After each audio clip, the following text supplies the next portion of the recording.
Hello everyone, I am Tacit, and today I'm going to be going over the new Gems of War Mythic of the Consort of Darkness, as well as a few teams for key opening and just general impressions on the troop. Before we do though, of course, we are finally back. Happy 2022 and Happy New Year's, Happy Holidays everyone. Hope everyone enjoyed your time. So we're going to kind of be getting back to normal, hopefully on this channel, as far as daily streams. We should have the weekly video up soon, which will be covering some Tower of Doom stuff, as well as some relevant stuff with 6.1, now that we finally have the alternative Forge Scroll thing to compare it to the Dooms itself, the Dooms. But anyways, this video will be focused primarily on the Consort of Darkness, going in and getting him, all the teams and all that good stuff. Anyways, let's start and go right into it.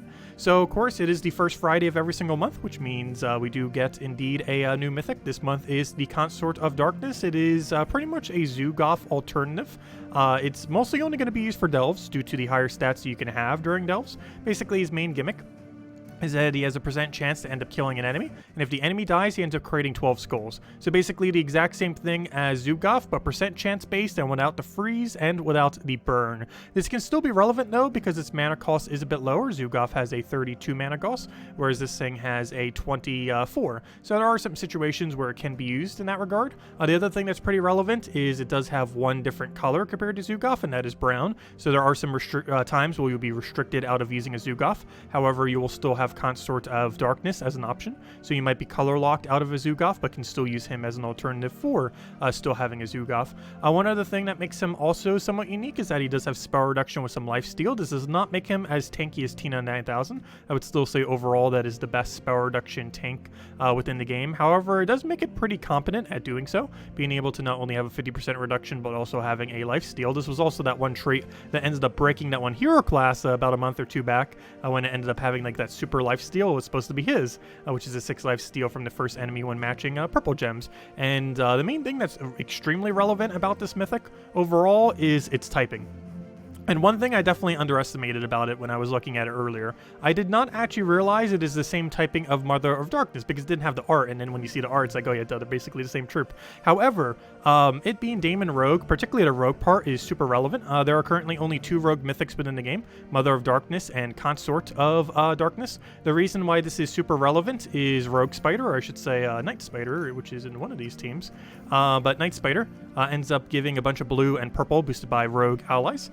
The other thing that's really relevant about this is the final trait on Corsair, which also counts as a rogue, is give all rogues 1 magic when doing an extra turn. So not only are you creating purple, which feeds its mana as well as feeds its life, if you're going to be getting some extra kill that way, or just poking them down for the skulls, but you're also going to be able to get the other value from it, in that you're getting an extra turn, and that extra turn is giving you magic, and that extra magic is giving you higher % chance to insta-kill. So even in contexts where you're not necessarily using it in Delves, you could still kind of get away with it by boosting up its magic just enough. That's like a 2/3 chance, and then it might be kind of worth risking. Overall, if you have Zuul'goth, I'd see very few situations where you're going to bring this out. However, there are color restrictions when you have extra stats, where he's going to be like later in the game pretty much at 100%, if not already, especially if you're running with like potion effects and stuff like that. So under certain color restrictions, he's definitely going to get used instead of Zuul'goth. It's very rare, but it's going to be a nice alternative to eventually have. He's definitely not super high priority to get. However, given that he's available right now, you probably want to try for him, as it's better to get a mythic that you don't have rather than accidentally getting one that you do. Anyways, with that being said, let's go get him and just kind of mess with him with a couple teams. So we'll start with gem keys, and hopefully we can end up getting it within about 1,000 or so. What do we start with, like about 8,100 or so there?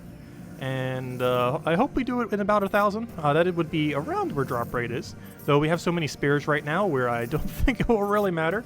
The main reason I'm doing 50 at a time instead of 200 is mostly to make sure we don't accidentally overkill it, because if we get it on like the 37th, we would have wasted like almost an extra 170 keys or so, whereas if we did it 50 at a time, we only wasted like, what, 13 in that situation. So it's normally better to do it in smaller increments, especially when you have the physical keys to do so, because you don't want to do it when you don't, otherwise it will cost you slightly more gems, since when you're buying them directly that way, it takes based on, or it gives you like a discount based on how many you get. However, already having the physical keys, you don't have to worry about that, and it looks like we're going to get a little unlucky here. Well, we're technically not at the unlucky mark yet. We'll start being unlucky if we hit down to like 7,000.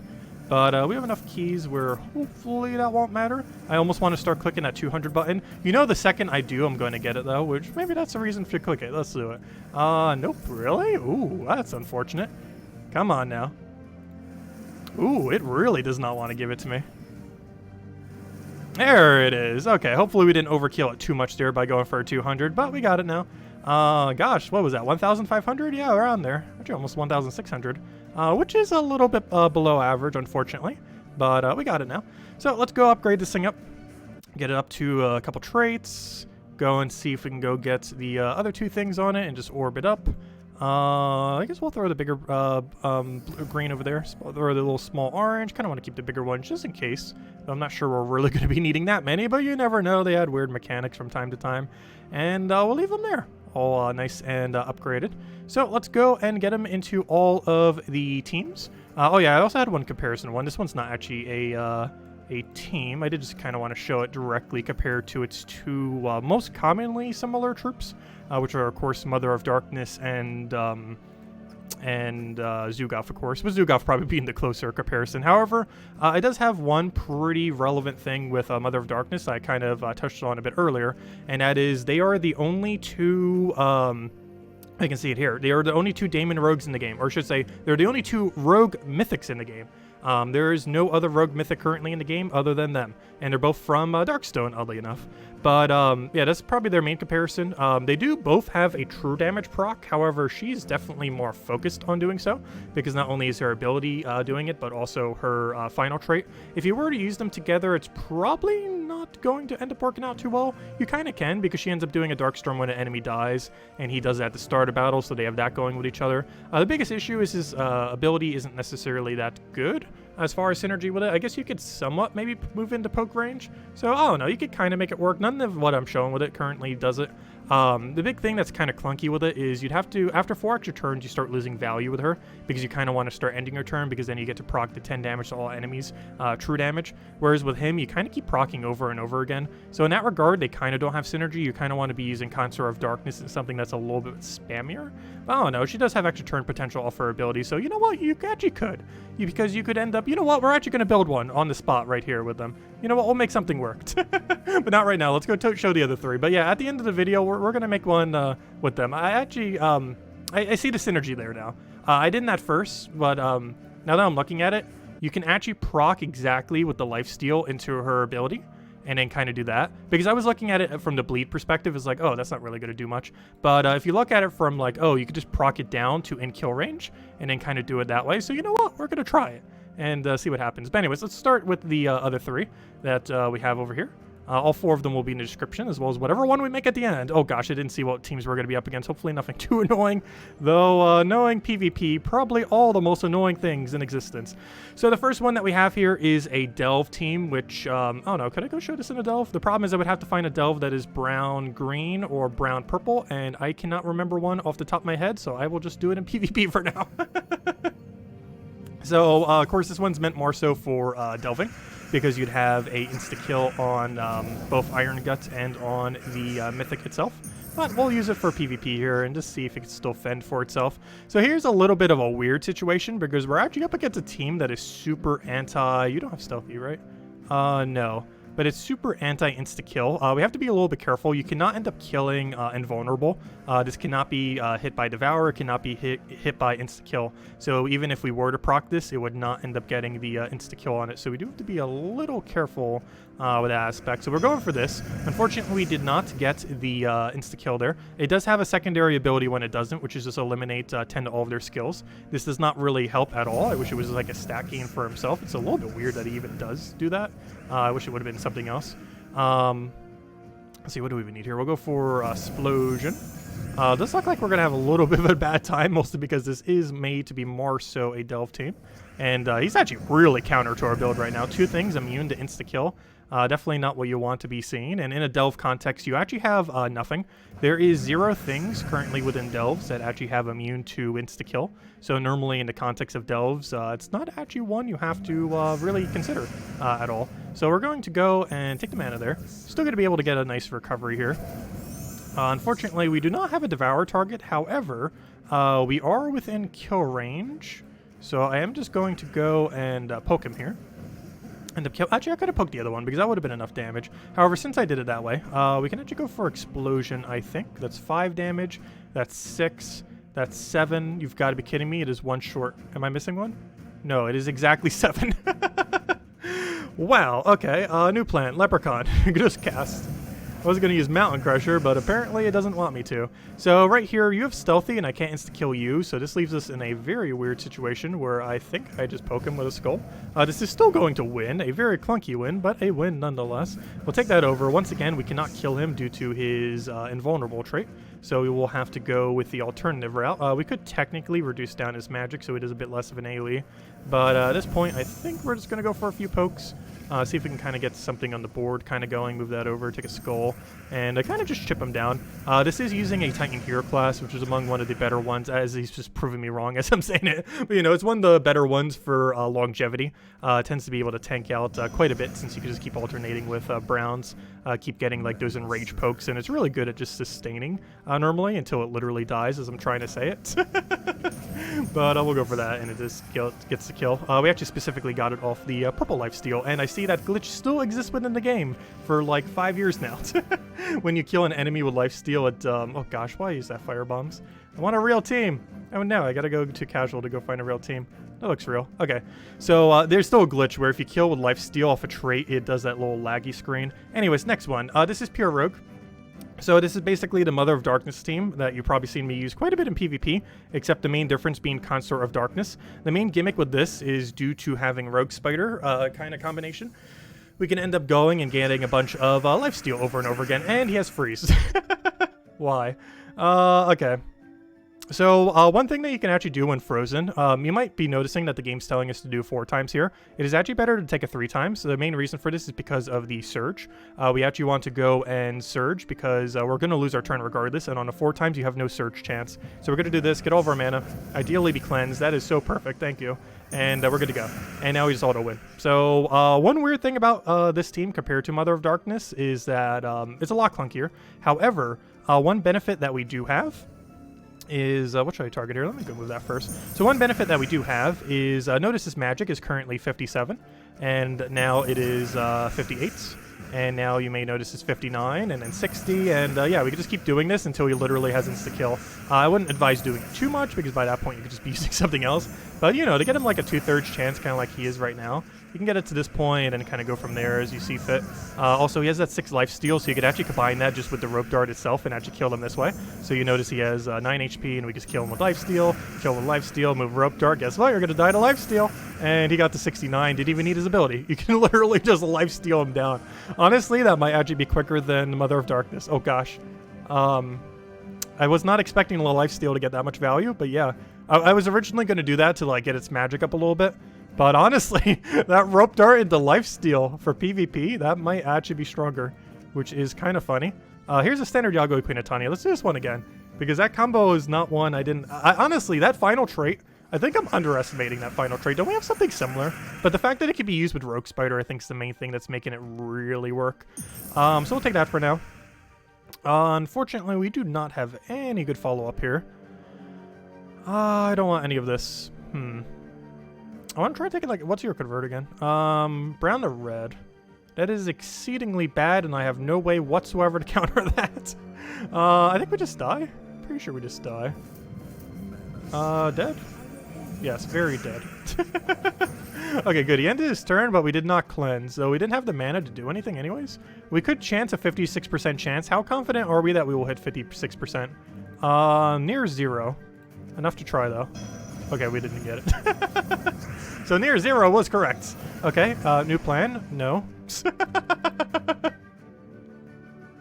That is one issue with this team. The other one, someone has that issue too. Doesn't really have a proper way to start getting mana. Once it gets going, it like auto wins so hard. But the biggest issue is getting to actually starting. Once it starts, you kind of win. Freeze is going to be really annoying again here. Luckily, in this particular instance, we're only frozen on what? Purple, so we're not actually frozen on blue, or skull for that matter. So we can make this work. It might seem like it's not going to work, but it's actually probably not going to get in the way whatsoever, unless we get really unlucky. So we kind of just keep rope darting stuff, whatever we feel like we kind of want to kill. And this should pretty much work as normal, even though we're frozen, which is kind of weird, but is actually going to be the case. So, of course, we can keep getting the lifesteal here, kind of do the rope darts here and there, keep getting our pokes in. Are we even going to need your ability? Do I chance it? Obviously, it'd be a lot safer just rope dart at him at this point. Let's try it, though. 66% chance, and as you can see, the extra magic we gave to it off of the rogue hero class was enough to push it over. And there we go. Okay, so let's go use the cheap team now. Against a very annoying Life and Death. If it can beat Life and Death, it can be anything. Or almost anything. I don't know. It's not the strongest team these days, but it's still very annoying. Especially for cheaper teams to handle, and this is a cheaper team. So this one's a, one I haven't used for a while, Plunder and Peril. So Plunder and Peril, this is actually a really easy weapon to obtain. It's actually from the Corsair hero class. Corsair not used too often, however, this is an instance where it is pretty good. So 250 wins on this thing, as well as the hero class you use for this. You end up getting Plunder and Peril. While a little bit harder, it is also advantageous to have the final trade, of course, and having this thing all the way max. However, by around like 20-ish or so, you would end up having the weapon around in between. I think like around 25, depends what kind of battles you're doing. But around sometime in there, you would end up having the Plunder and Peril weapon, and of course you could eventually get it maxed. It doesn't have to be maxed for this to work, though of course it would be beneficial. Main thing that this ends up doing is dealing a bunch of damage to 2 random enemies, boosted by gold. Not only your own gold, but also the enemy's gold. And you end up getting a lot of blue from the class itself, as +2 blue off a final trait, and at level 70 can do a 3rd blue as well. Aside from that, we're using it with a really cheap team. Night Spiders and Ultra Rare, you just have to get this from pure RNG, from Glory Keys or Gem Keys. Consort of Darkness is the trooper going over this video. And Tome Robber, as of course, is available in Glory Gem Guild and VIP chest for next week. And as far as Tome Robber, you get this, as well as the banner, from unlocking City of Thieves and then throwing Chaos Shards at City of Thieves. And it's even though it's an epic, you can get it very easily since its drop table is only 4 different things. So any epic drop you get, boom, you'll get this thing. This is mostly just some more skull support to end up helping with it. And it might even be worthwhile to potentially go with dodge in this particular instance. So one thing that you can get if you happen to have it all the way at level 70 is you can actually go for 30% dodge instead of 1 extra blue. You're already at +2 blue, so it's probably going to be enough. You also have that little bit of Hunter's Marks coming in there too for a little bit extra skull poke. And we'll end up running it this way. So this is a somewhat similar team to the run that we're just using, and that Night Spider is literally the lifeblood of if we win or not. However, this is a little bit different in that it is much cheaper and doesn't require the legend or stuff like that. Actually, that's like the main thing. It doesn't require a rope dart and doesn't require the legend. So right here, we'll take this over. Let's see. Take that over. Unfortunately, because we do not have 50% mana start, we do have a little bit of a harder time getting rolling, which you saw in the other time, or the other battle that we did, is probably the biggest issue with this team. Once it gets going, it's good. But the biggest issue is getting to that point, and this team does get to that point a bit slower than the previous team due to not having the legend, due to making it cheaper. However, once it gets to this point, it functions somewhat similarly. You don't have like an auto extra turn off a rope dart, but you can still kind of just spam Rogue Spider until you feel like it will never miss, and just kind of keep doing this literally forever, and you would actually win if you really wanted to. Honestly, there's an argument to be made to try 2 of him with something like this instead of like Mother of Darkness with him, just go double him. I don't think it's worth going out of your way to get a second copy of him just to do that. However, it would legitimately work and it would be very hilarious, though I'm pretty sure it is not worthwhile given that this is a relatively slow way to win. However, winning this way at twice the speed would technically work. So given that we are level 100, we are actually not gaining magic, never mind. If he gets webbed, it is the worst thing ever because he has a 1% chance to... Oh, are you going to keep doing that every time? Oh no. Hold up, I just put myself in a really weird situation. However, we did max our gold, but yeah, be careful when he's webbed. Not only can he not gain magic when he's webbed, or whatever is webbed in that case, but he also only has a 1% chance to insta-kill now, which if you thought he was weak before, wait until he has 1%. Okay, let's go throw this down. Oh wait, you're webbed too. Oh no, we have a bit of a web issue. We're also entangled. Hold up. We have a multiple issue problem right now. This is a stalemate in that I'm just going to keep life-stealing the thing. He's just going to keep summoning. Oh gosh, why? What is this battle? This is a weird impasse because he's just going to keep summoning. If I try skull spamming right here, what's going to happen is pretty much nothing because we're entangled. If I peril right here, I guess that's a little bit better because we have boost ratio. So you know what? Let's just keep periling because at this point, I think it is the only thing we could do until we get unwebbed because we are in a super weird situation right now. So basically, let's get peril up, cast peril, hope it hits hero. Though at this point, if it just keeps doing what it's doing, it might be okay. We did lose a troop. We'll just have to ignore that for now and pretend that did not happen. Let's see. This is such a weird situation. Alright, let me just make sure there's no extra turns. Please hit hero. Please hit hero. If you could just hit hero. Okay, did we win? What did you even cleanse? Why did it look like you cleansed for a second there? No, stop summoning! What's even worse is the second I cast this again, he's gonna summon. What do you think our chances to hit 1%? Tempting. Imagine if we actually landed it. Let's see, let's try paroling one more time. Oh, why couldn't you hit hero? Okay, finally. You have a 69% because you couldn't gain magic that entire time. Okay, I'm willing to risk a 69%. That's a 2 in 3 chance. I got it. He's dead. There we go. Finally! But yeah, you don't gain magic while webbed. He also does basically nothing while webbed other than his final trait. Anyways, one last team I want to go do. And that is, let's go try building them together. So let me just literally grab Rogue Spider team and let's see, what's the easiest way to do this? I guess grab Night Spider. Copy this. Put this over top of this team. And then change that to the new Mythic. Did I change our order? Who's more important to cast? I guess technically Mother of Darkness is here better to cast. We're mostly using Consort of Darkness in this context to summon a Darkstorm, as well as to steal life. He's basically not here to cast, because his ability is definitely a bit underwhelming in many situations. So we're going to run it like this, and see what happens. Alright, so let's see what will happen. Of course, this will still have the issue where if we don't win quickly, we'll have a problem. And this is slightly even more of a problem for 2 reasons. One, we're frozen. The second is we actually got rid of our 50% mana store, of which we don't have anymore, because we needed to replace it with the Mythic. So this can be very problematic. So for now, we'll just take a red. We have Rope Dart, that's interesting. If we could just get unfrozen, that'd be very good.